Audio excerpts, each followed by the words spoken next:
Welcome to Innovate, Disrupt, or Die, the podcast where innovation isn't just an ideal, it's a way of life. I'm your host and creator of the Innovate, Disrupt, or Die newsletter, Danny Nathan. Welcome, folks. I'm Danny, and this is the very first edition of the Innovate, Disrupt, or Die podcast. And I am excited to have a longtime close friend, JT White, here with me, who I have not bothered to ask for a bio, and so I'm just going to let JT introduce himself. JT, welcome. Hi, Danny. JT White. I'm the co-founder of AugX Labs, a 20-plus year product person, have held the innovation title previously and have died at least 3 times. So I think this is I don't know how disruptive I can be, but we'll find out. Perfect. And you've literally written the book on product management and all of that fun stuff as well. Yeah, coming out in May. Yeah, I wrote a book. Nice. I hadn't caught that news. That's exciting. Yeah. Wrote a book because every product management and like how to build a company in the digital age I have read is written by people who haven't built anything in 10 years. Yeah. So decided to write one, and there it is. Awesome. Well, let's dive in. I'm going to rattle off some questions, but we can just kind of see where this goes. So to start with, obviously, you've given us a very brief intro, but tell us a bit about AugX Labs and the problem that you guys are out to solve. Sure, yeah. So AugX Labs and our main product is Augie Studio, basically democratization of video creation. So we're an AI video workflow tool. What that means is that we have lots of different pieces of the AI sort of funnel that you can use to supercharge your marketing when it comes to video, because video is better. Right. So Canva for video is kind of what we're trying to solve. The main reason that it matters to me is because I worked with local markets in the advertising space in 2 previous roles. And local advertisers are at a great disadvantage when it comes to being able to compete with national ads. But that's part of the big problem is creative. Because now with SSPs and DSPs and all the different ways that you can target, like actually you could be on television for a reasonable price, but you need to be able to create meaningful creative, and ideally you should be creating a lot of it. And locally, that's still a really expensive problem to solve. And so we set out to try to fix it. And so far we're doing okay. Awesome. All right. I want to circle back to something. One of the very first words that you throw out was democratization. Yeah. What does that mean to you? Because it's turning into one of those overused words, and I'm like, Sure. No offense, but I'm starting to hate it a little bit. And so I want to understand it in the context of what you're putting forward, because knowing that it's you, I don't expect to hate it in that context, but we gotta suss that out. I also hate it, to be clear. I use it because other people have seemed to catch it. And so now I'm like, well, if I use it and people seem to understand it, I'll say what it means to me. Okay. The way that I think people intend it and the way I intend it is making technology accessible. That's what we actually mean by democratizing something, right? So whether that's the right definition or not is like depending on how nuanced you want to be. Fair enough. But I think that's what people actually mean, is making things available, and because availability is not a problem, accessibility is. Yes. So That's everything's a available, good distinction. but it doesn't mean that it's accessible. So making things accessible to people who are, whether you're a Luddite or somewhere in the middle, but being able to create. I mean, Canva is a really good example, right? Like Canva didn't really eat into Adobe's space. They just found 170 million users that Adobe wasn't talking to.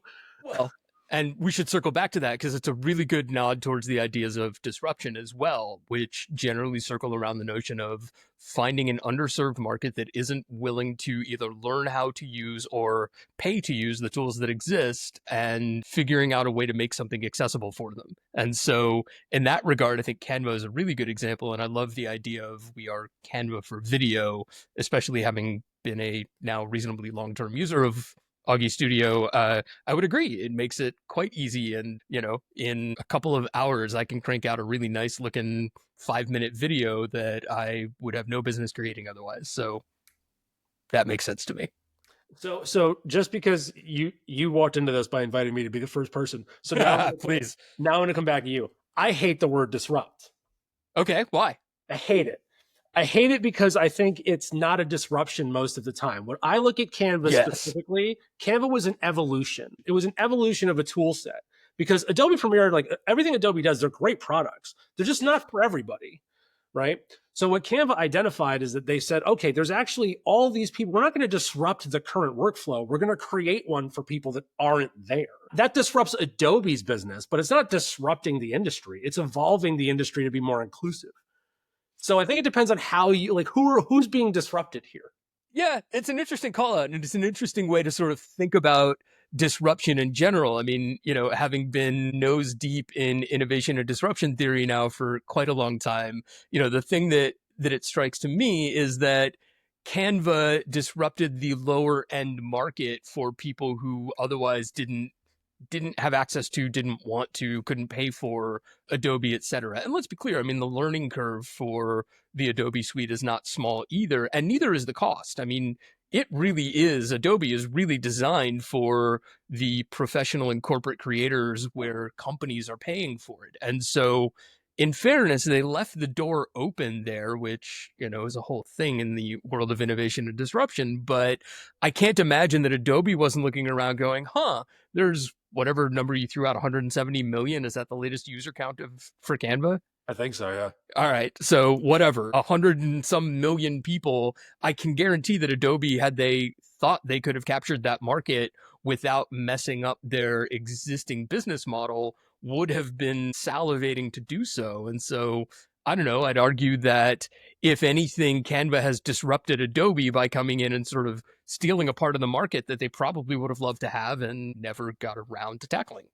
So, okay, so it's interesting because now let's take it to the innovation side of Adobe, right? Though, because Adobe is economically disincentivized to go down funnel, right? So every large company is economically disincentivized to go down funnel. Yeah, like why would they cannibalize their own revenue by making a product that's easier and simpler to use when they have the ultimate thing that they created at the enterprise? It doesn't make any sense, right? Unless they can actually serve both, which is usually not going to create a ton of shareholder value and really hard to sell into a board. We're really getting down the innovation or disruption rabbit hole here. I love it. Well, I just think it's interesting to me, right? Because like I think disrupt got like I like has been a tough word in our industry for a long time because people talk about like disruption and bleh, and it's like people with hammers on magazines of Variety breaking TVs or whatever's happening. Right. Like we've been in that world for a long time.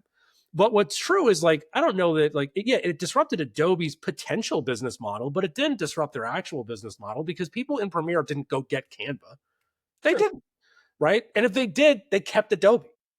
Yes. Like they were fine. So it didn't disrupt the market. It created a market that Adobe, and not just Adobe, let's not just pick on them, and lots of other folks also had decided to not super serve because it wasn't in their best interest as a business.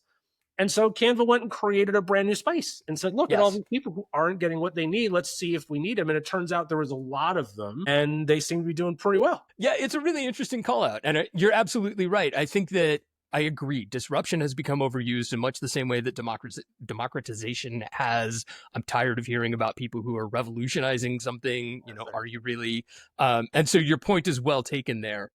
In innovate, disrupt, or die parlance, disruption is a little bit more theory driven. And I think in that context, there is an argument to be made that Canva has absolutely been disruptive in that they have created a new market by tapping into a lower end consumer that was underserved previously and creating an entirely new 170 million person, not dollar, person market out of that user group. And so I'd argue that's disruptive in general. I mean, yeah, I agree with you, but it's fun to argue.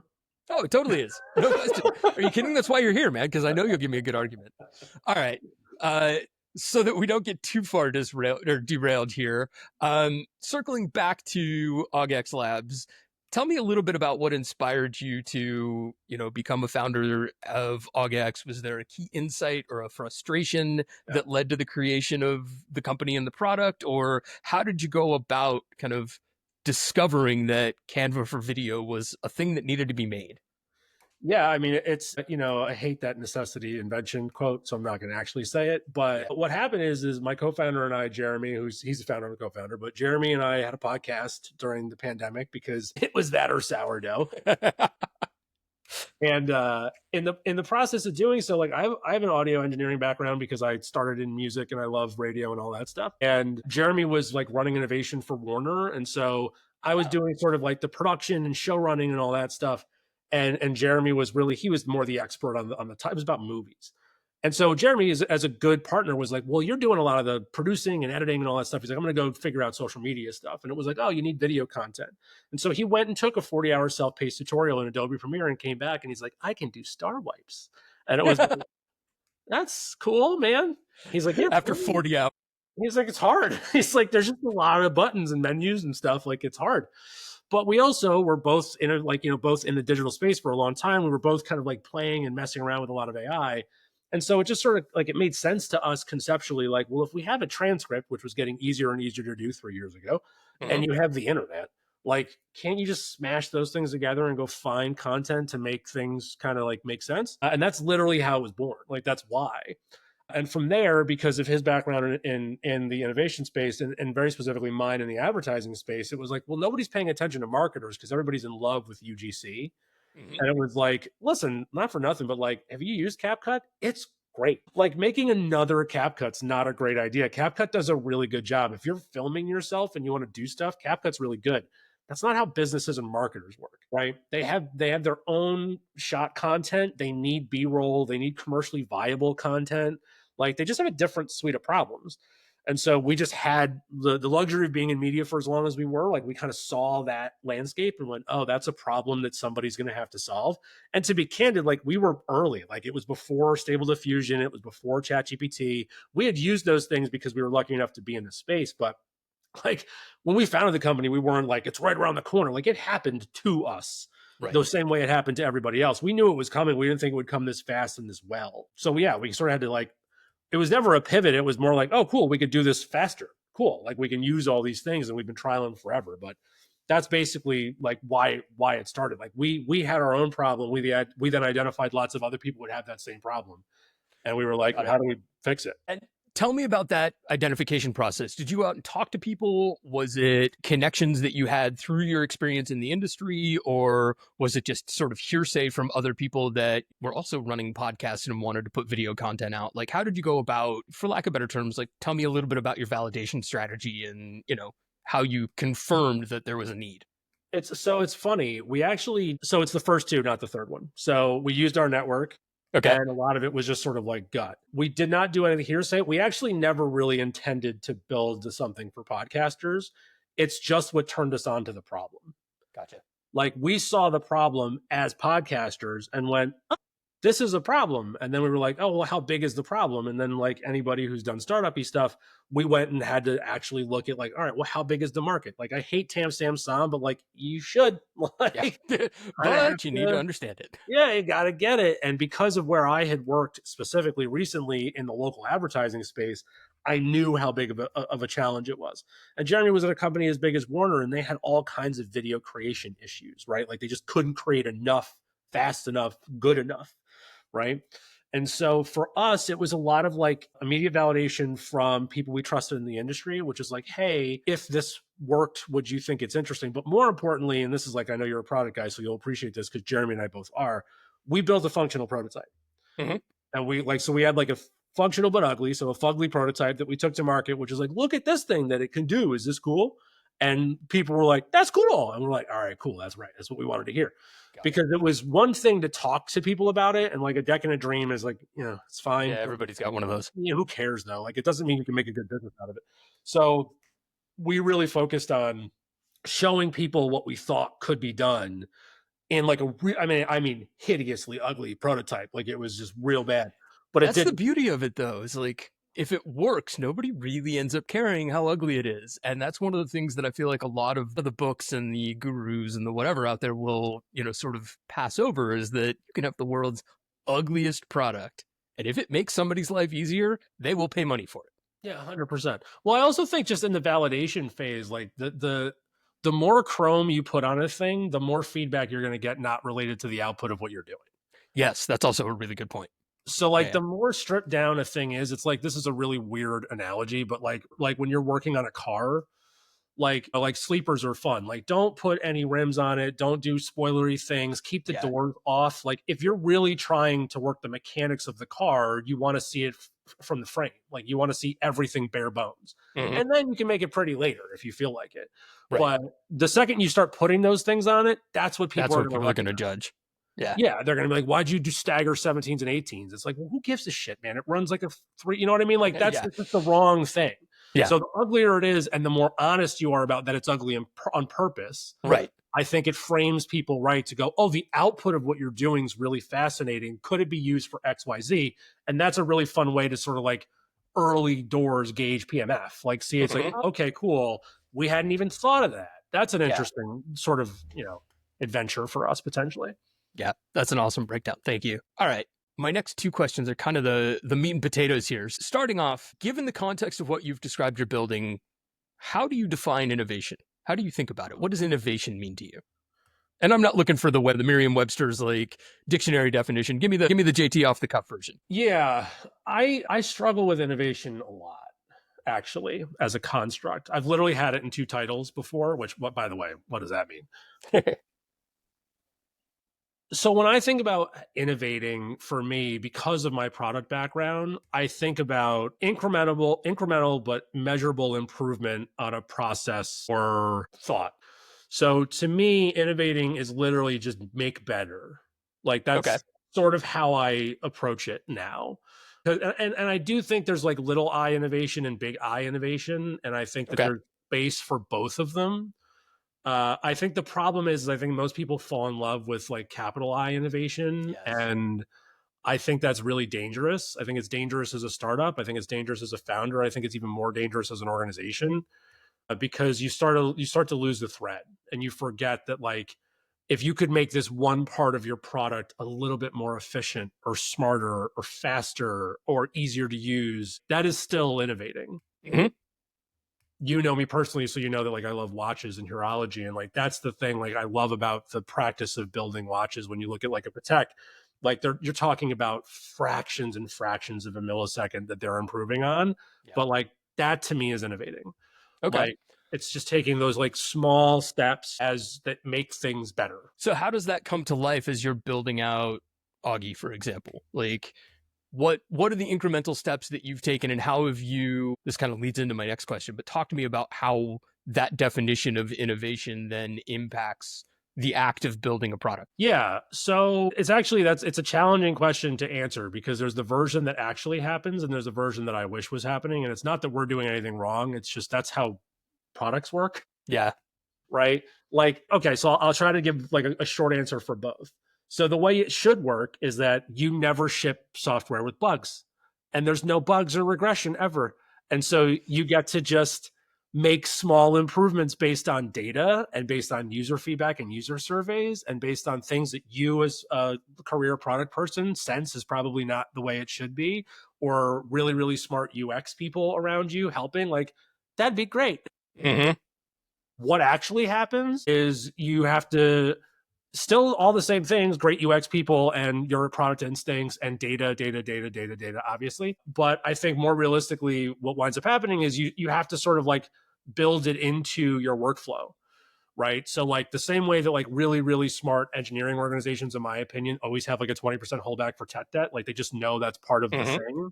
You have to sort of make a decision as an organization that 10 to 20% of our engineering time is going to be making things better that are not bug related. So not fixing bugs or like it's actually like no wholesale new features or taking features that are fine and making them really, really good.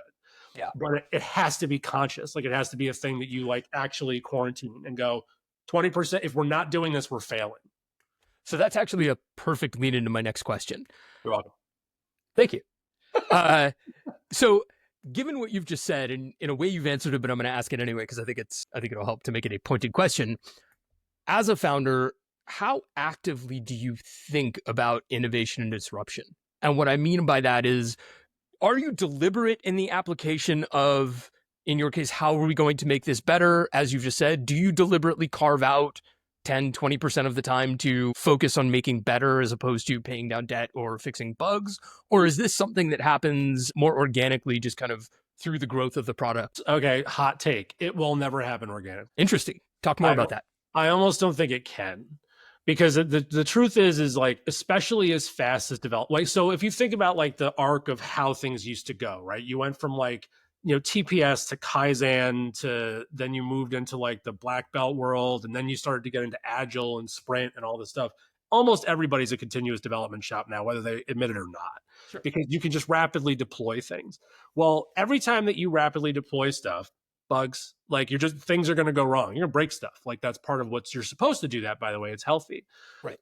I think if you don't make a point to quarantine time and say very specifically, like, no, this is a focus of either a team or a group or the entire organization, I think you will never, ever, ever not have other things that you could be doing that's not pushing the product forward a little bit here and there. So I think it absolutely has to be, in my opinion, I think it absolutely has to be intentional, like highly intentional, and talked about openly. And most importantly, this is going to be a product nerd thing, but with your engineering staff. Okay.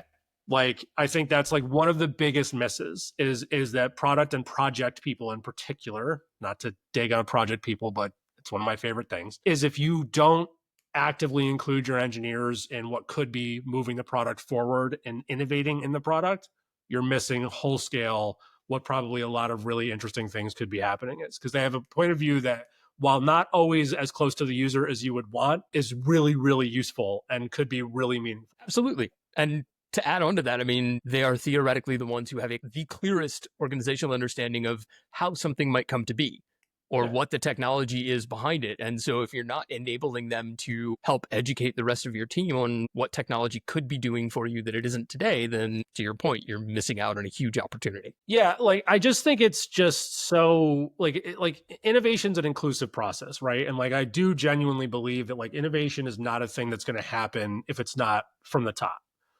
Like it needs to be something that everybody signs off on for the entirety of the practice. And if it's not, good luck. Like if you try to innovate in a company where it's like, oh, you're the innovation team, and it's like, who do you report to? Like, we're not sure. It's like, well, that's gonna suck, I think. Like, I don't think that's gonna go the way you think that's gonna go.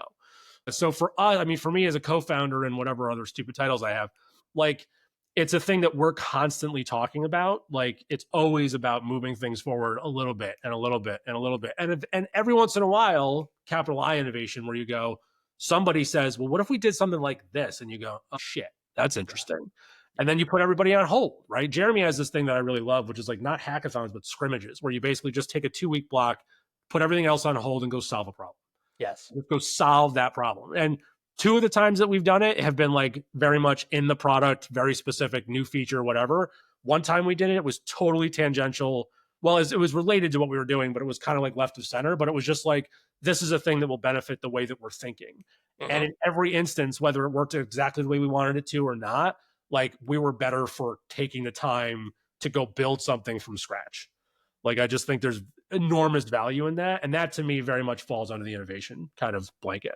Absolutely. So you mentioned a moment ago, it has to come from the top down. Talk to me about how you and Jeremy handle that kind of culturally and from a management perspective. I mean, how does that come to life for the people on the Augie team? Is there a direct spoken edict that is, you should be spending 20% of your time making things better? Or does it come to life through the scrimmage practice where, every 4th sprint or whatever it is, we carve out 2 weeks? Like, tell me about how you kind of ensure that it has lifeblood within the organization.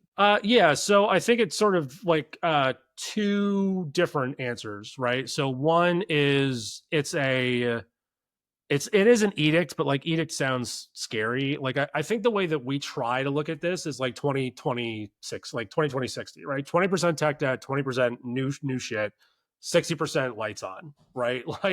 Like we try to keep that as framed as possible. We're not perfect. Like that does not always happen. But I think the biggest thing is that it's not a matter of carve out. Like innovation is a practice. Like it's something that you're doing all the time. I don't think it's something that you put on hold and then get to. I think when you have moments where you can do that and make it an exclusive like focus, that's really dope and fun. And I think it's healthy for people because it also just pulls you out of everything else every once in a while, which is good.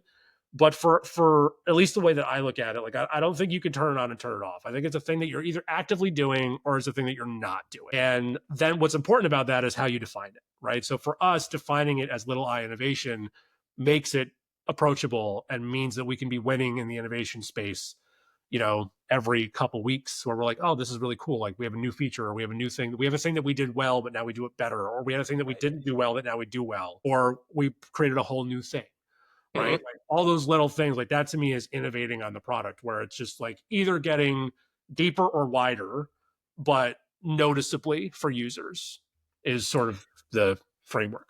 Sure.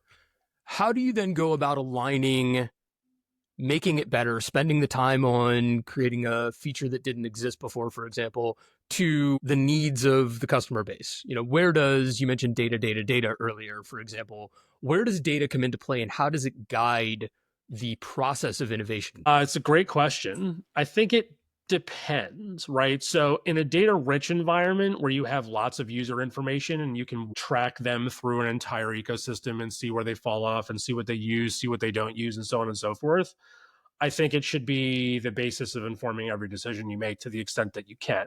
Mhm.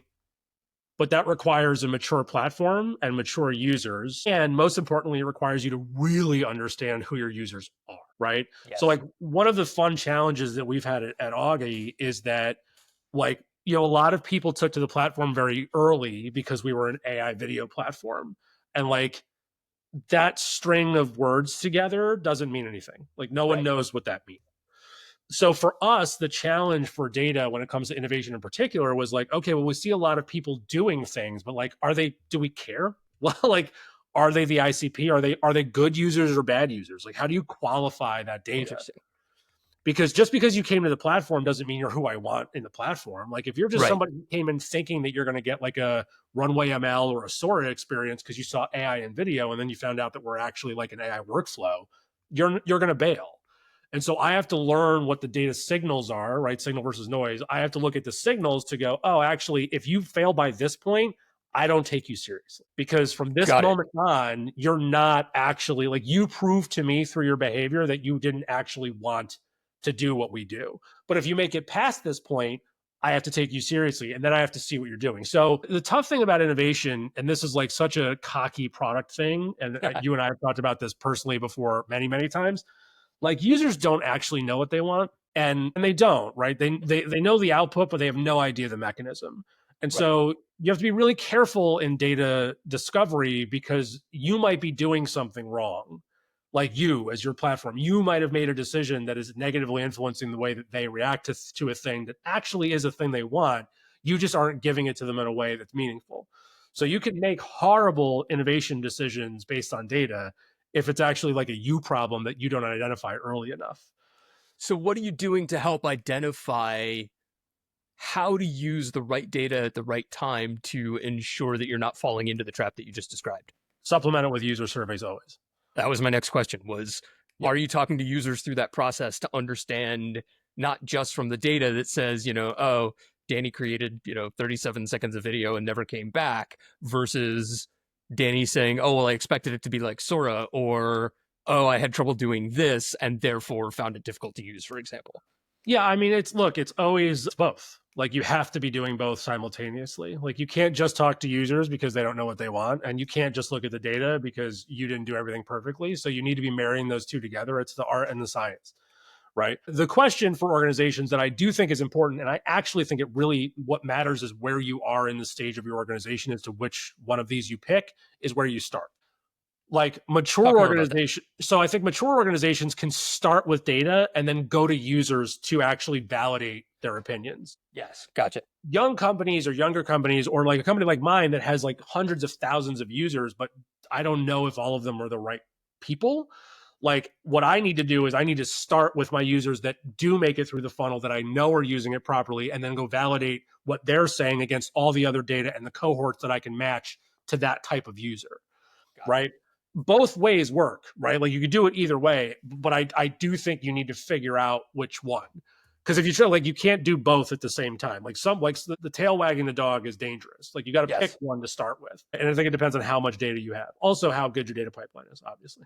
Of course. So then you mentioned surveys. Are surveys kind of your primary tool for engaging with customers? And are we using survey loosely or literally here? Like, are you sending out, survey monkey style, like click this, multiple choice answer, or do you all take the time to actually have conversations with customers? And what do you look for in each of those instances that you're trying to launch? Yeah, so we do use surveys in the product itself, and we send surveys out. I am meh on surveys in general. I'm very big on customer interviews. I Okay. think customer interviews is like the way to go, because 30 minutes on the phone with one person can teach you so much more, in my opinion, than 50 respondents that you really can't qualify what their problem was. So for me, it's like getting really close to the user and actually like having them walk me through how they're using your thing is invaluable, because I don't know what questions, like I can ask really high level questions in a survey. I can even ask like probably second level questions in a survey, depending on their answer set.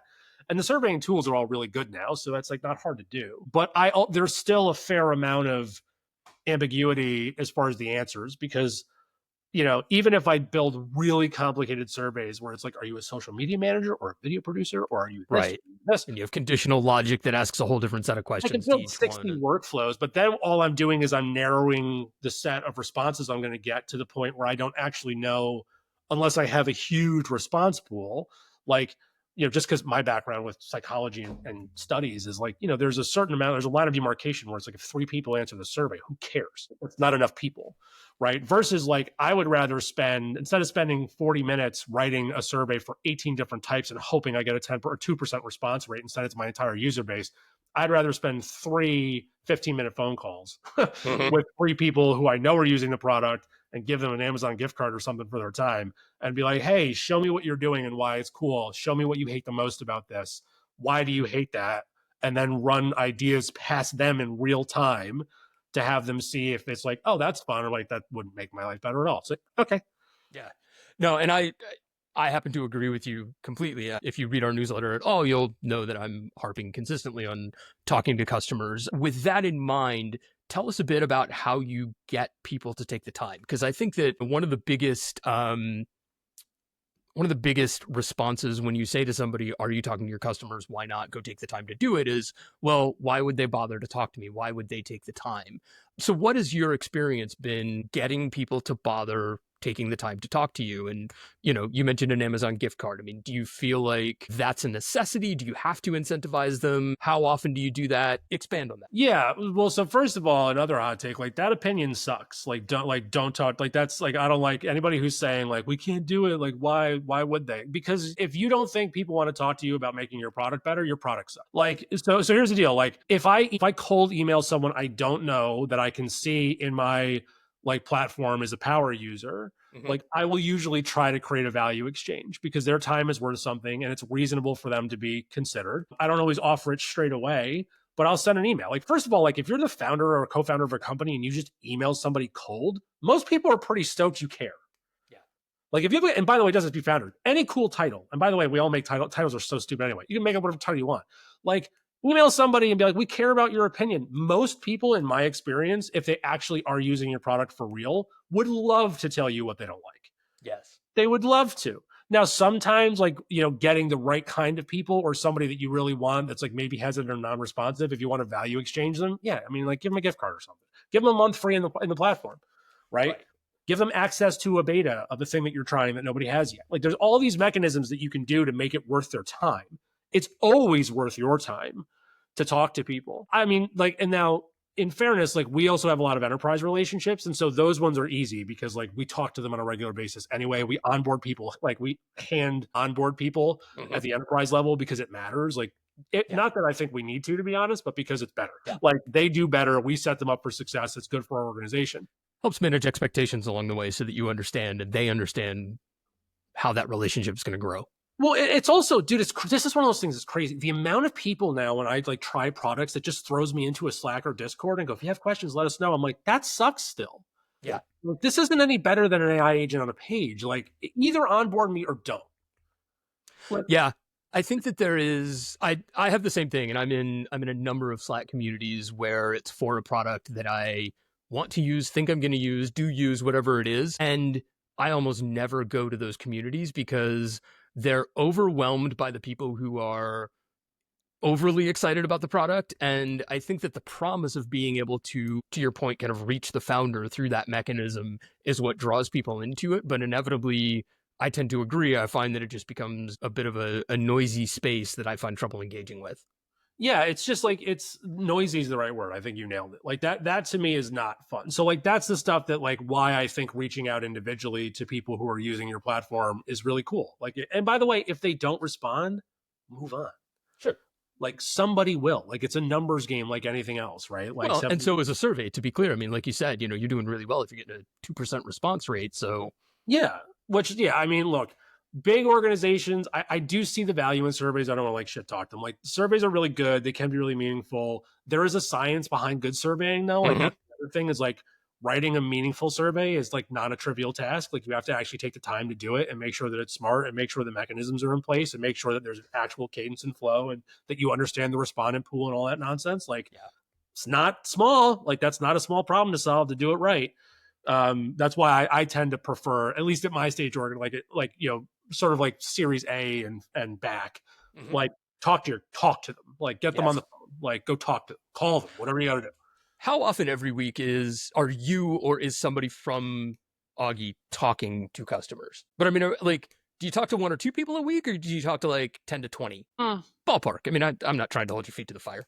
No, I don't care. I think, yeah, I mean, like, look, there are weeks where we're probably on the phone, like, so all of our enterprise clients are in our Slack, but it's not a community Slack. It's like our Slack channel. Yeah. Like we put them in our Slack channel. We talk to them weekly, right? Yeah. So we have bi-weekly things. Every time that we have a major release, we are on the phone with our meaningful clients to make sure they understand what's happening and show them how it's work and do the walkthrough. That's I mean, I did a random user survey literally at 12:30 today, just because I saw somebody was making a lot of stuff, and I was like, "You're dope. What are you doing? Like, can you show me what you're doing? Can we talk?" And she was great. She was like, "Yeah." And by the way, on the call, showed her a thing that she didn't know she could do in the platform because nobody follows the wizard that we built for them, no matter how much we want them to. And so she walked her through a whole thing, and she's like, "Oh my god, this is way cooler." I'm like, "Great." This was so worth our time. And also now I need to go rethink the wizard because apparently, well, that's what I was about to say. It was great. Now you know what your next innovation is. It's going to be the wizard that nobody pays attention to. I was like, oh my God, apparently you didn't know you could do this. And that sucks. Like, this is a thing I want you to know you could do. So right. Yeah, I mean, but that's also like, that's why, right? Like you take for granted how well you know the thing you're building when you're building it. And it's really easy to have blinders and you miss stuff. And you're just like, well, you just do this and this. And people go, you could do that. And you go, oh shit. Wait, it's my fault that you didn't know that you could do that. That's on me, guys. My bad. Yeah. Yeah. Product isn't easy though. I mean, yes, take the blame, but at the same time, it's tough. Well, it's interesting, right? Especially right now. Like, I think one of the most interesting things we're going to see in the next like 2 or 3 years is I think we're going to start going back to point solutions. Because like, my product, you've used my product. You could do so many things. Yes. Like we are feature full, my guy. Like so many features. There's so many. Like there's so many things. And I think because of the problem we're trying to solve, like we didn't have a choice. Like this is like we've known that from the get, right? But I do think what's interesting is like especially as AI tooling gets better and coding tooling gets better and all this stuff, like I think these really, really elegant point solutions that just do a thing well are going to wind up being more and more noticed and noticeable and used, because I don't think that people have the same sort of burnout of tool usage in younger generations. I think our generation, millennials, and then Gen Z behind us, like we're used to 65 apps open at once. All of us have tab fatigue. Like there's just things everywhere all the time. Yes. So, but I think that matters though, if you think about stuff, because I think people are going to start going like, well, yeah, I'm used to having 6 things to do one thing. And I don't think they mind it as much. And so that I think is a really interesting, when you talk about innovation and disruption, like that's a thing I think a lot about right now. Absolutely. I mean, and that aligns to the ideals of innovation and disruption theory in terms of, a lot of people, when you talk about disruption, and I think that, as we talked about at the, early in the call, a lot of the distaste for disruption comes from this idea that it has to be this overwhelmingly new, cool, bleeding edge thing that makes everybody's eyes go wide and go, oh my God, that's going to disrupt the world. When in reality, at least again, from the sort of theory perspective, what you find is that disruptive products are actually almost the exact opposite of that. They usually start as a point solution that does one thing very well for an underserved audience at a cheaper price point than whatever is considered bleeding edge today. And then from there, they grow upwards and they start to add more features, capture more users, move up market, etc., until you get to the point where all of a sudden they look like all the other stuff that's out there. And they now, to your point, have pulled the Adobe move and gone, oh, look, there's a giant gap behind us. And, whoever it is, Canva or otherwise, is going to come in and fill that gap and the cycle starts again. Yeah. Yeah. I mean, it's very interesting. Like, I think this space right now is as interesting as it could possibly be because we do this to ourselves, right? If you look at the past like 15 years, right? We did mobile. It was mobile, and then it was blockchain, and then it was AR, right? And then and now it's AI, and we do all these things. We're like, oh, everything's gonna change? And it's like nothing changes. Like nothing changes. Like mobile changed everything, like for sure. Like we still like AR, nobody uses. Like blockchain, still a really good idea. All right, like for certain things, like eventually I assume all real estate and art will be on a blockchain somewhere because provenance. Like otherwise, who gives a shit?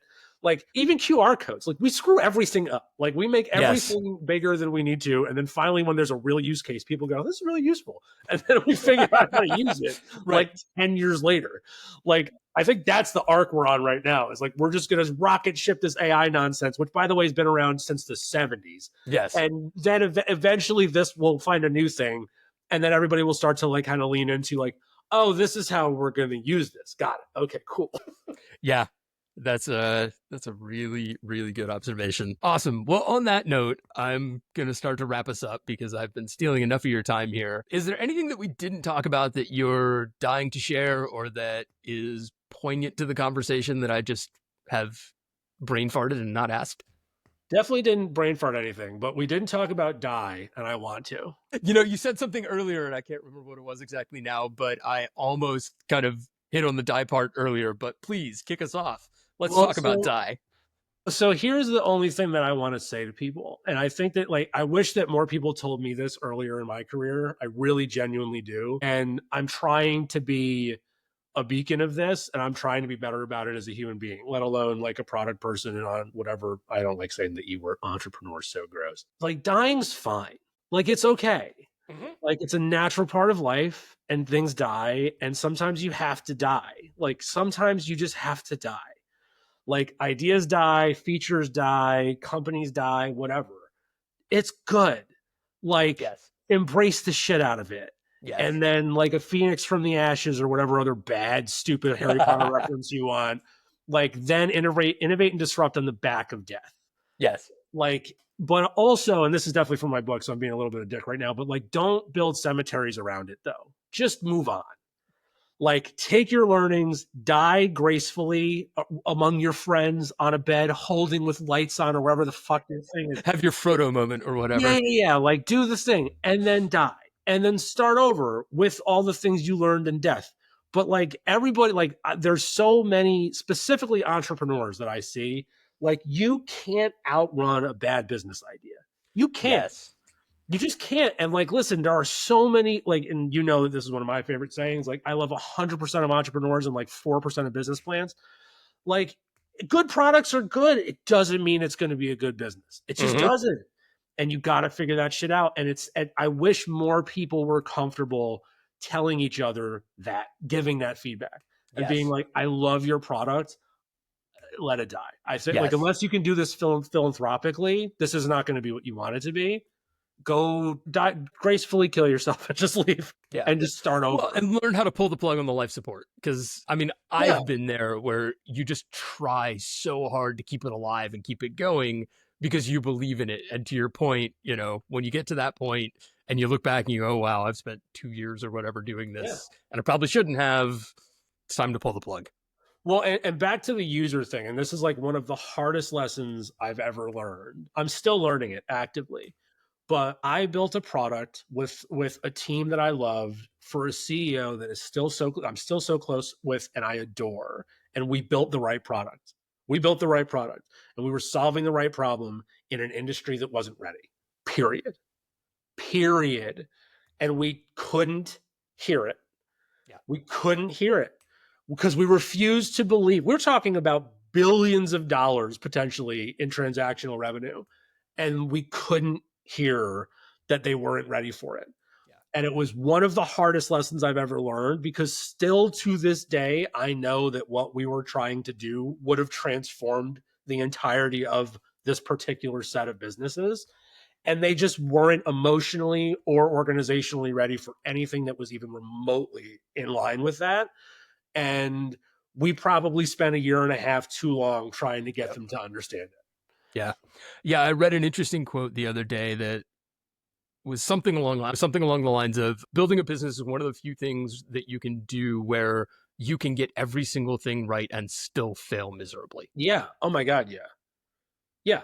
Well, I mean, you and I are product people, right? Like the amount of products that you and I have seen lose that we knew were better. We're like, that's a better product than this one. And then we still to this day, you and I have to use those products every day. Yep. Right. It's like, that's the death part.